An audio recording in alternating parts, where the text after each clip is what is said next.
गीताध्यायन शीलस्य प्रणयं परशश्च नैव सन्ति हि पापानि पूर्वजन्म कृतानि च। पूर्वजन्मेर कृतकर्मेर फल तार उपरे प्रभावित करते पारे ना जिन्हें नियमित गीता पढ़ें।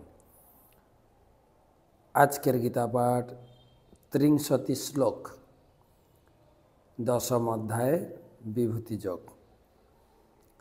प्रह्लाद चास्मि द्वैतानां कालो कलयतामहं मृगानां च मृगेन्द्रयं वैनतेयश्च पक्षिणां। दैत्यদের মধ্যে আমি ভক্তিমান প্রহ্লাদ, বশীকারীদের মধ্যে আমি কাল, পশুদের মধ্যে আমি সিংহ এবং পক্ষীদের মধ্যে আমি গরুড়। এখানে ভগবান বলছেন দৈত্য বংশ হলেও সেখানে প্রহ্লাদ আমার মহান ভক্ত ছিল। শুধু তাই না, তো ভগবান কৃষ্ণ বলছেন।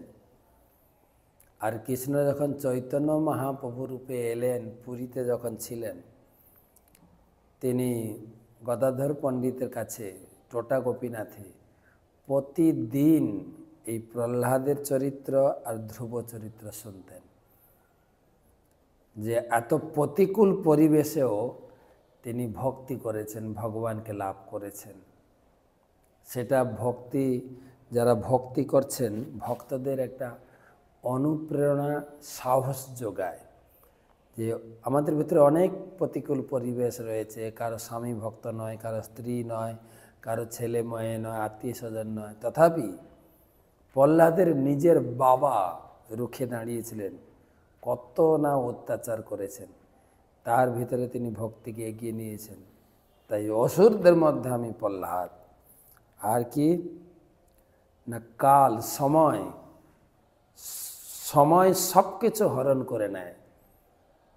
অনেক সময় আমরা বলি মন্দিরে আসুন, সময় কোথায়? আমাদের ভক্তি পুরুষোত্তম মহারাজ বলছে, ঠিক আছে, তোমার মন্দিরে আসার সময় হচ্ছে না, মন্দিরের ভগবান তোমার কাছে রূপে যাবে কাল রূপে, মৃত্যু রূপে। তখন সব কিছু ছিনিয়ে নেবে, তোমার ঘর বাড়ি, আত্মীয় স্বজন, টাকা পয়সা, পরিবার, সব কিছু ছিনিয়ে নেবে কাল। আর পাখিদের মধ্যে হচ্ছে আমি গরুড়।